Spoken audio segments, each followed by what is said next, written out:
Hi guys, welcome to Chelcia After Hours. Thank you guys for joining me for the first episode.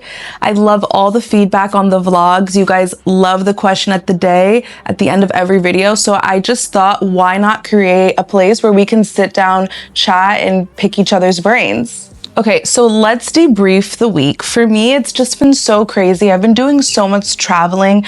In the past 4 weeks, I've left the country like twice.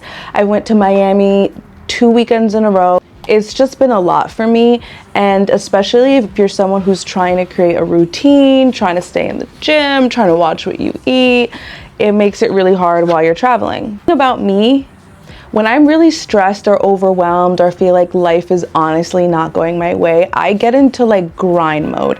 I'm not the type of person to dwell for that long. You got me crying for like 1 or 2 days, but after that, like, I'm getting to work because I know I'm a very powerful manifester. My downfall is that I don't take advantage of it more. I do it when I feel like I need to, but I'm trying to like put it into my everyday life instead of, oh my God, I'm going through something, let me do this. And I've really been getting into like affirmations. I think where I'm at in life, where I'm struggling is more my subconscious.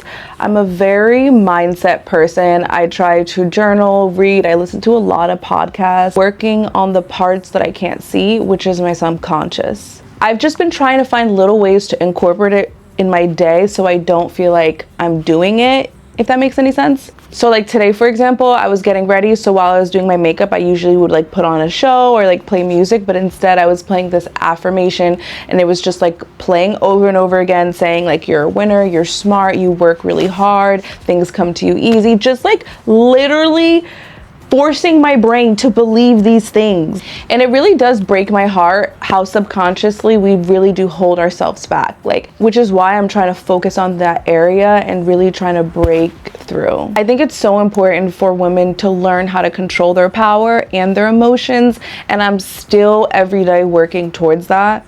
I also feel like it's a culture thing. Like in my culture, I'm mixed, I'm Salvadorian and I'm Haitian. We have very strong personalities, and it's completely normalized to be expressive and passionate, and your man did that, bitch, I can, what the fuck? Like, it's so normalized. I mean, think back to even TV, like novelas, like what do you see? Oh my God, he cheated, you smack him, you run away, you cry. It is a mess. These are things that are subconsciously embedded in us, like our culture and TVs and show, and like what the world is trying to tell us how we should be as women. So that's why I'm taking it really serious and trying to really focus in on controlling my power and knowing when to use my voice, and also knowing when to be quiet. This week I was listening to this podcast. I'm going to share all the podcasts that I'm going to be talking about in the link below, because guys, I'm a podcast junkie. This is why I'm doing this, because there's so much I want to share with you guys. And if you're into the same things, I'll make sure to link everything below. So this week I was listening to this Mel Robinson podcast, and they mentioned something that stuck with me. She said, you don't need someone to tell you the truth, they will show you the truth. I'm gonna say that one more time for the girlies in the back. You do not need someone to tell you the truth. Their actions will show you the truth. It will show you how they feel about you. It will show exactly what's going on. So that's what I mean, learning silence, learning when to use your voice. That's what makes it powerful. When you know when it's appropriate to speak, and when you know it's a waste of your fucking breath. Truthfully, when I heard that, it like attacked something in my soul. Especially me, I'm a very passionate person. I have no problem confronting someone, speaking my mind, but I think it's more powerful just knowing when to. And not everyone needs a reaction, and not everyone deserves my attention. So when I heard that quote, it literally smacked me in the face, because I need to stop trying to ask and figure out. People have showed me who the fuck they are. I think we all make excuses for people, but people will show you exactly who the fuck they are. And that goes for anyone in your life. That goes for your family, your friends, your relationship, anything. And this is the part where I feel like a lot of women spiral, because once you realize the truth, how do you handle it? You don't want to be the person that's so easy to control because you're so emotional. Your power is you controlling your emotions and your mind. And I'm really trying to hone in and learning how to control my emotions, and people will try to test you and will try to get a reaction out of you. It is especially important to control your emotions when you know someone is trying to trigger you. It will put you in fucked up situations and they want to see you pop off. But girl, have class while you're losing. Do not let people break you. Do not let them see you broken. We are women, we are human. It is okay to have emotions and break. We're not robots. You can only be strong for how long, but do not give people the satisfaction of knowing that they can get to you. Have class while losing, okay? Treat it like a poker game, okay? Your emotions are not on display for everyone to see. That's something personal within you and in the people you love. If you feel comfortable to express yourself, that's fine. But just know the world out here is not a safe place, nor are these men, because people will go out of their way to be spiteful. But at the end of the day, I don't care even if you're losing, have class. Have class. God gonna take care of it, baby. And having class while losing is also just giving yourself grace. I also am a victim of beating myself up after a conversation. Like, why did I say that? Oh my God, like I was too emotional. Like, I'm not a robot. And I try to tell myself, I made the best decision I could make with the information I had. Instead of beating myself up about the decision I made, I've learned to internalize it and give myself grace. Made the best decision that I thought was right in the moment.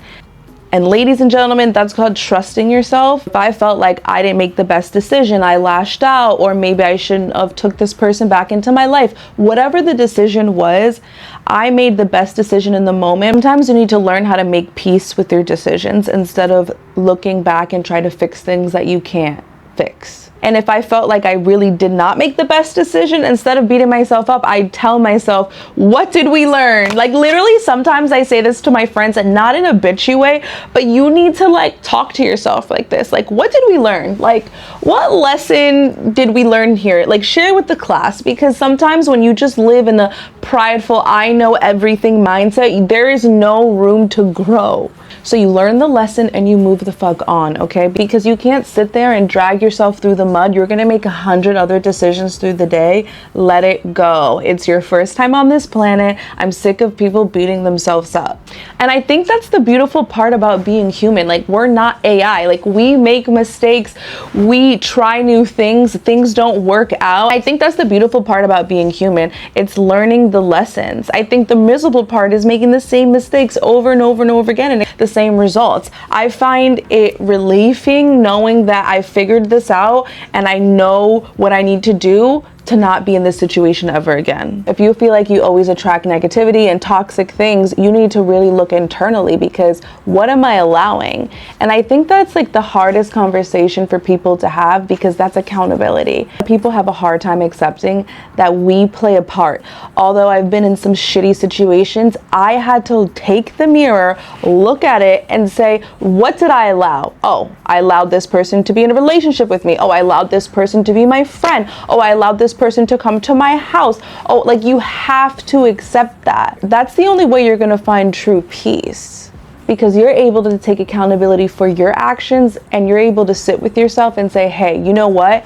I will never do this to myself again. Where did this go wrong? How do I change this? And how does this never happen again? Truly believe you've never really been hurt in life until you've really like sat there and said to yourself, I'm never gonna let this happen to me again.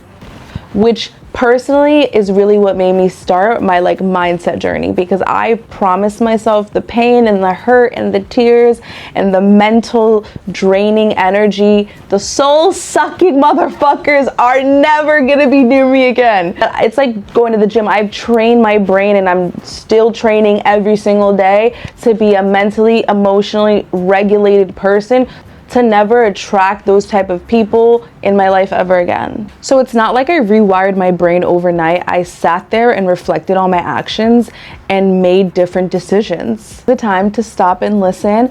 I want to start incorporating questions or an advice segment. So below I have my email. Please send your questions, your advice, your crazy stories. I will answer them, read them. I will not reveal your name. So feel free to email me. We're excited to see where this goes. Thank you guys for watching. I'll see you in the next episode. Bye.